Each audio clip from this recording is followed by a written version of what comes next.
some more for pilots. It's been highly requested, so let's go. Now, my student pilot friends, you probably know what this is by now. This is an iPad.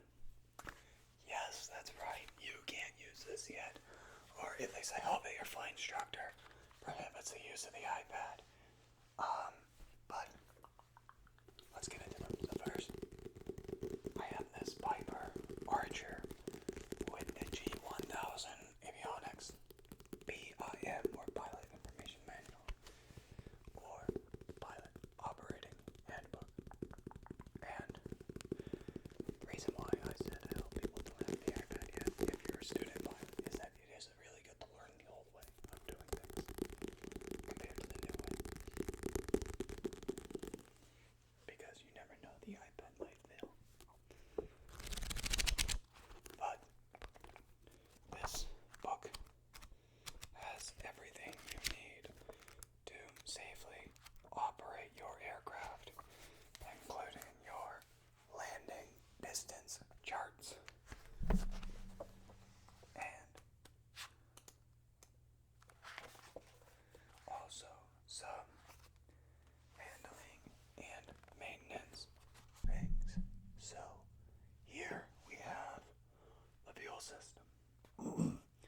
Training fuel, actually specifically, is what this thing is talking about. If you ever need to train your fuel, check the BIM or consult a mechanic or someone who has done it before. Usually the FBO can help you, because I'll have someone on site who's qualified to do it. But actually, talking about fuel brings me into the next item, which is a fuel sump. And this fuel sump is not my favorite, but it gets the job done. This one, you push up on the Piper Archer's fuel strainer, and then you fill it up with enough fuel. Check it against something white or something that's not blue, and make sure that your fuel is the correct color and that there's no water or any other substances like dirt that would interfere with the operation of the engine. I personally prefer a GATS jar, which is much thicker than this is, and about that tall. And it's the same design on the top, but it has a filter, and it allows you to collect more of a sample than these little fuel probes. But this actually does have a quick reference guide. Octane rating, color check. Red 80, blue 100, low lead, and green is 100 octane. So this one is good if you ever need to know the difference, but you should know the difference once you're done with your training. I actually had to ask that question on my private pilot check, right? What color is, if you look in the airplane and the fuel's red, what octane is it? And it's 80. You look in the airplane and it's green, your airplane takes 100 low lead. Can you take it? And I was like, oh, we go to the BOH, take a look. Does it say, oh, yep, it says we can use 100 octane, but 100 low lead is preferred. Now, the next thing I have is something that I recommend to all aspiring pilots and student pilots. Get yourself this ASA Kneeboard. It has a strap. It straps to your knee, and you can use it to write things. It gives you the cloud clearances for what you will be rated for, visual flight rules. It has the phonetic alphabet for your reference, as well as Morse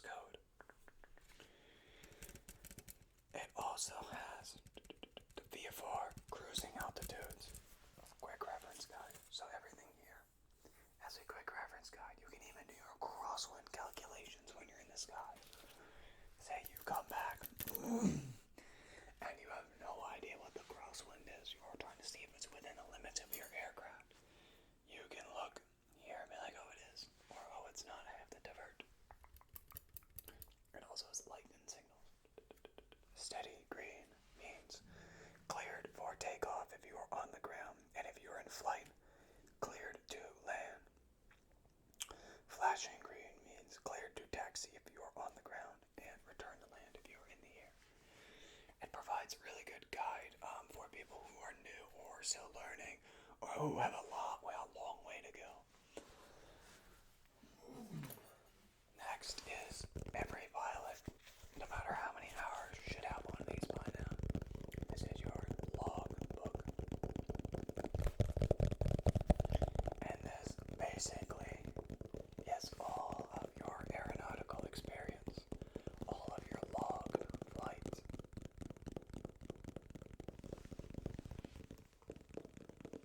All in one.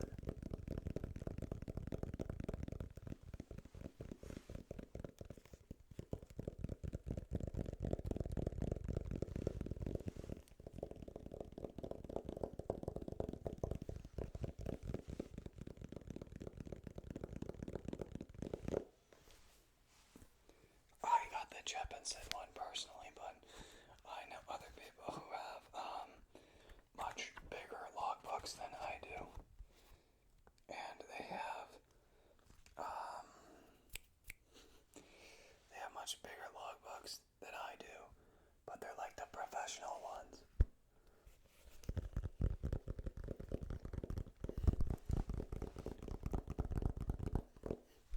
Alright, let's move on to the next item. Just going to get it out here. And what I would say is one of the more important things that I have is this David Clark headset. Now, if you are lucky enough, you might have the Bose, but personally those are pretty expensive, and I'd rather spend my extra $700 flying. That's actually what I did. I got this at my local aero club when I started, and I plan to use it all the way through the end of my training because those Bose things, they're expensive, but they're nice. But if you are just starting out, I would recommend picking one of these up because, to be honest, they are just so good. Now, this is actually something I picked up from, I would totally recommend it as well. I'm not trying to sell you guys stuff, but like this is like stuff that I've just found useful while flying and would recommend to other pilots to get as well. So this is the Zephyr pilot wallet, and it really caught my eye because it can hold my driver's license, it can hold my pilot's license, and it can hold my medical.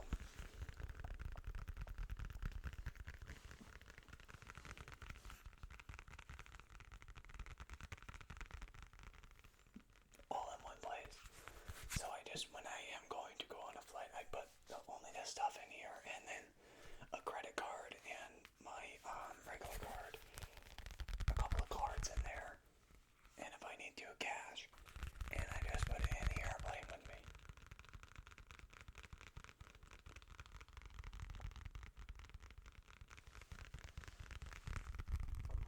And it makes it convenient, so I don't have to carry a bulky wallet in my pocket or fear of losing it or leaving it somewhere.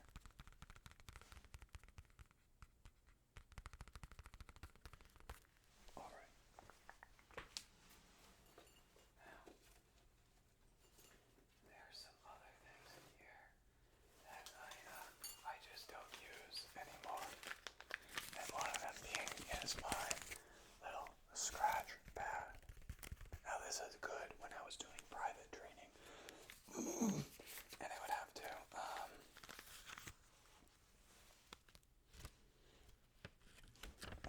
to write down the instructions. So actually this is like old stuff from when I first started. So I can see here it was information Sierra. The altimeter setting was 30.17 inches of mercury. The winds were coming at 130 at 7. Clouds were at 6,000 feet and were few. And then I got my taxi instructions. So it's taxi to runway 17 via Delta Alpha, cross runway 10. Departure frequency 120.6, squawk 0065. So it's just a lot of history in this and a lot of things that I've written.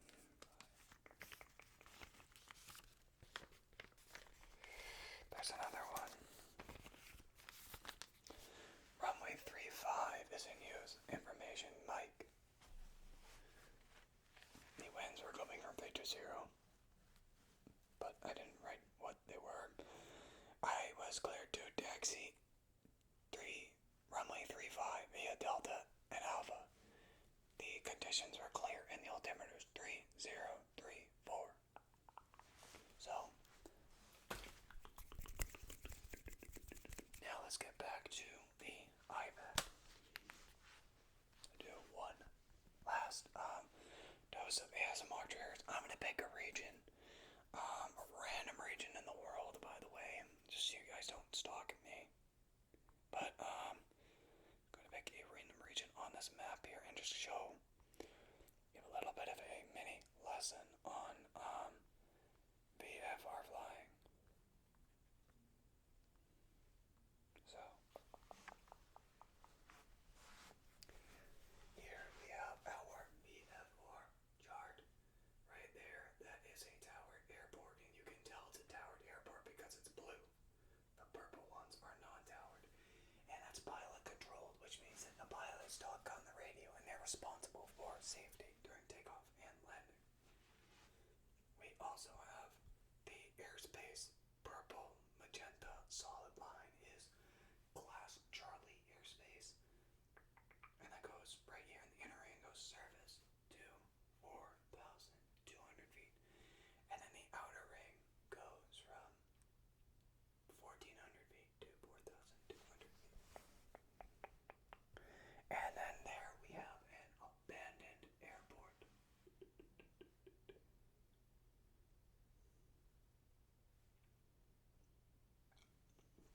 So, if you're a student pilot, you recognize that on paper. We don't use, actually where I did my training, they wouldn't let you use it until you did your first solo and did both of your dual cross countries, then you could use the iPad. But my instructor said for my solo cross countries, use all the resources. But for the ones with me, I need you to show me you can do this. But that's it for ASMR for pilots. I hope you guys enjoyed, and I will see you all very, very soon in a live or in the next video or short. Thanks for watching. If you want to see another one of these, hit that subscribe button.